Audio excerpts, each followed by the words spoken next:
kasih kepada worship leader, tim musik pujian, sungguh luar biasa. Tadi begitu luar biasa menyanyi, yang anak muda dan yang masih kecil dipakai Tuhan luar biasa. Amin. Berapa banyak di antara saudara yang rindu kalau punya anak besok, atau mungkin yang merencanakan punya anak, pengen punya anaknya dipakai Tuhan luar biasa. Bisa angkat tangan saudara? Nah, hampir semua ya. Saudara, dalam hidup ini ya, malam hari ini kita belajar tentang perjanjian Tuhan. Nah, kenapa kita kok belajar tentang perjanjian Tuhan? Saudara, dalam hidup ini ada perjanjian yang dibuat Tuhan dengan kita masing-masing secara pribadi.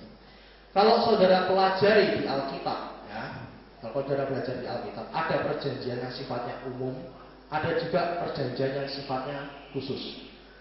Contohnya gini saudara, kalau saudara baca Yohanes 3 ayat 16, karena begitu besar kasih Allah bagi dunia ini, sehingga barang siapa yang percaya kepadanya tidak binasa, melainkan beroleh hidup yang kekal. Hafal ya ayatnya saudara ya? Hafal enggak? Hafal? Berapa banyak yang hafal? Angkat tangan. Sudah baca Alkitab saudara? Belum. Ya, malam hari ini nanti kita belajar ya.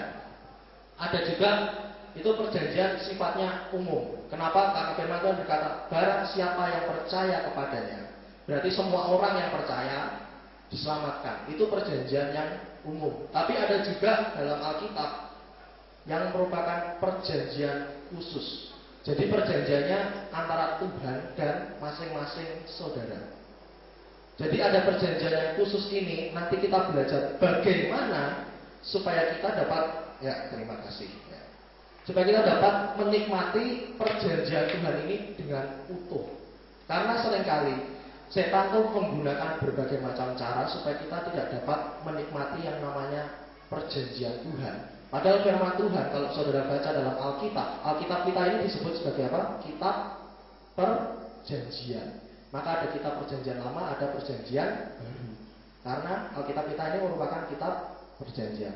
Nah, malam hari ini kita belajar bagaimana kita dapat menikmati perjanjian Tuhan dengan utuh. Saya mengajak saudara membuka Alkitab kita dalam 2 Samuel pasal 7 ayat 8 sampai 13. Ini sound system tolong gemanya agak dikurangi ya. Agak menggema suaranya. 2 Samuel pasal 7 ayat 8 sampai 13. Yang sudah bertemu, saya katakan amin. Kitab 2 Samuel ada di perjanjian lama, berarti kalau ada 2 Samuel, berarti sebelumnya sesudah 1 Samuel. Jangan dicari di perjanjian baru, sampai Tuhan Yesus datang yang kedua kali pun tidak akan ketemu. Tadi buka, sudah ketemu, saya katakan amin. Dengan suara yang mantap, 1, 2, 3, amin. Amin. Saya baca ayat mulai ayat yang ke-8, 2 Samuel 7 ayat 8 sampai 13. Nanti saudara baca mulai ayat ke-9, kita berganti-gantian. Demikianlah firman Tuhan. Oleh sebab itu, beginilah kau katakan kepada hamba-Ku Daud. Beginilah firman Tuhan semesta alam. Akulah yang mengambil engkau dari padang ketika menggiring kambing domba untuk menjadi raja atas umat-Ku Israel.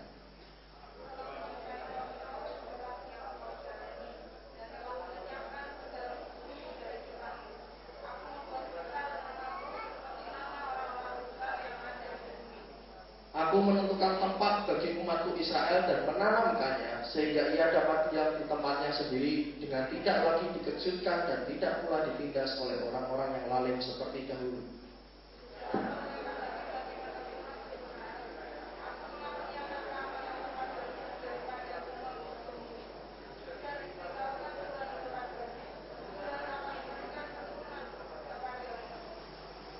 Apabila umurmu sudah genap dan engkau telah mendapat perhentian bersama-sama dengan nenek moyangmu, maka aku akan membangkitkan keturunanmu yang kemudian, anak kandungmu, dan aku akan mengokohkan kerajaannya.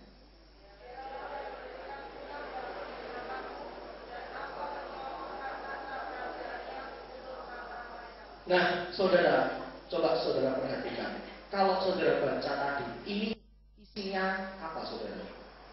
Janji Tuhan kepada siapa?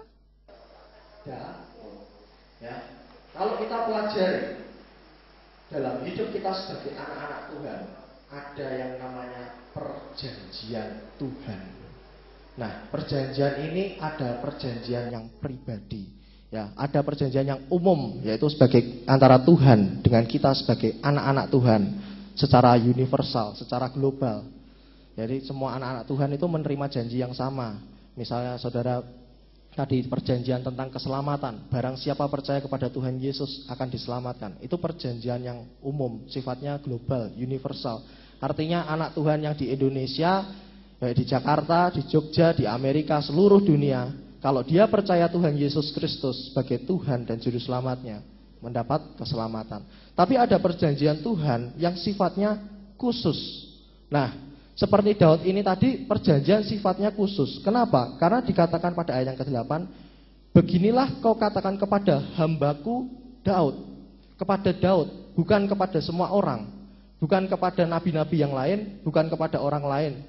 Ini adalah perjanjian yang khusus. Nah, saudara, dalam satu perjanjian ada dua pihak yang saling berjanji. Benar? Kalau namanya perjanjian, saudara tanda tangan kontrak, saudara tekan kontrak.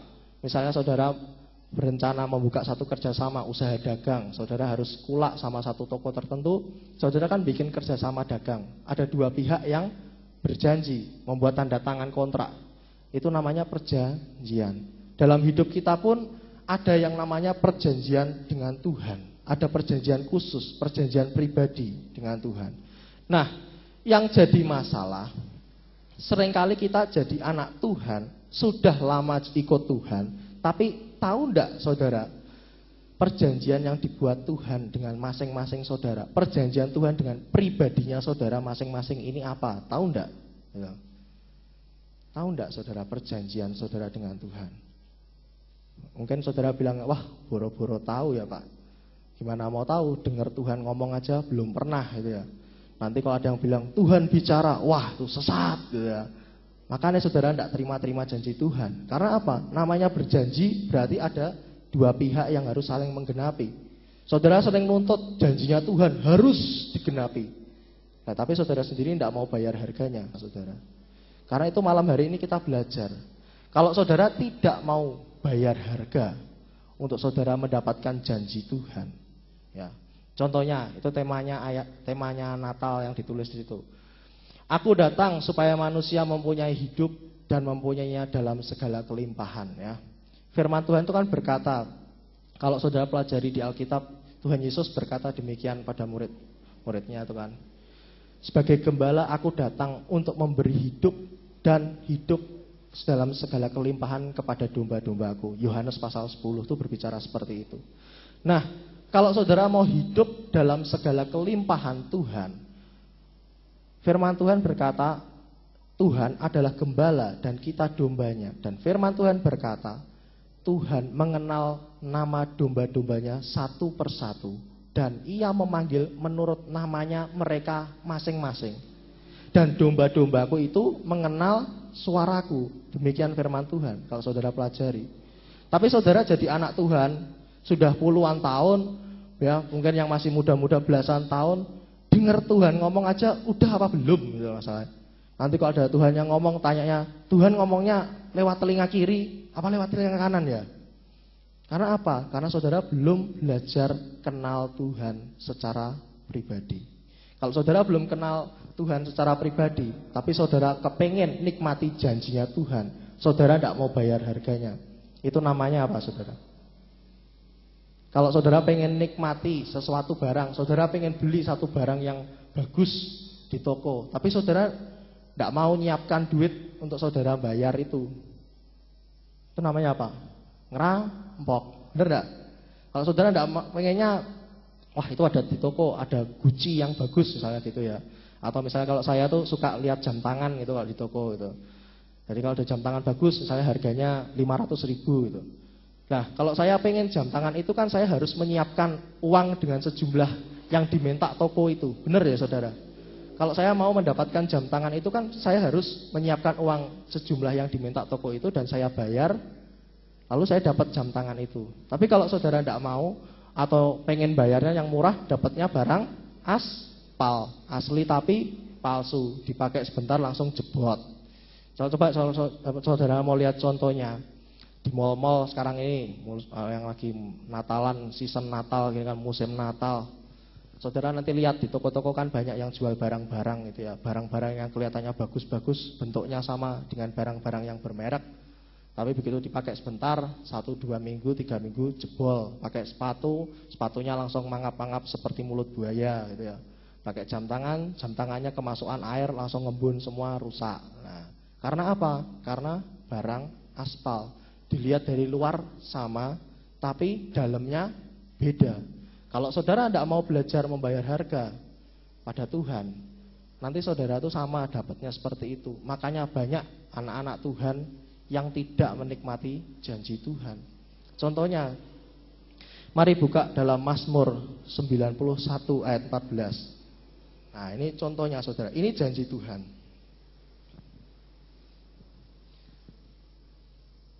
Saya bacakan untuk saudara. Sungguh hatinya melekat kepadaku, maka aku akan meluputkannya, aku akan membentenginya, sebab ia mengenal namaku. Saya mau tanya dulu sebelumnya pada saudara, berapa banyak di antara saudara yang mau ditolong Tuhan? Saya angkat tangan. Yang mau ditolong Tuhan. Nah, apalagi kalau sekarang ini lagi krisis global ya Pak. Di TV harga-harga BBM kemarin udah naik, dolarnya naik itu ya, langsung sampai kemarin 13.000 ya. Banyak perusahaan yang kemudian bangkrut dan mulai mem-PHK karyawan. Saudara, kemarin saya baca satu artikel yang cukup menarik. Diperkirakan tahun 2009 karena krisis global, diperkirakan ada sekitar hampir berapa ratus juta gitu karyawan di seluruh dunia akan di-PHK. Dan contohnya kemarin sudah dialami oleh beberapa bank di Indonesia yang mereka tadinya cukup bonafit, tiba-tiba mereka harus mulai mem-PHK karyawan-karyawannya. Kalau saudara lihat, banyak sekali krisis global ini efeknya besar ya. Kalau saudara mulai bertanya-tanya, ini gimana? Apa aku kena apa enggak? Apa usahaku nanti bisa tetap bertahan apa enggak? Apa nanti keuanganku bisa tetap berjalan? Bagaimana supaya dapur bisa tetap mengepul gitu ya. Kuncinya ini tadi dikatakan apa? Sungguh hatinya melekat kepadaku. Kalau saudara mau ditolong Tuhan, kuncinya dikatakan sungguh hatinya melekat kepadaku, maka aku akan meluputkannya. Kalau saudara mau ditolong Tuhan, kuncinya hatinya harus melekat dulu kepada Tuhan.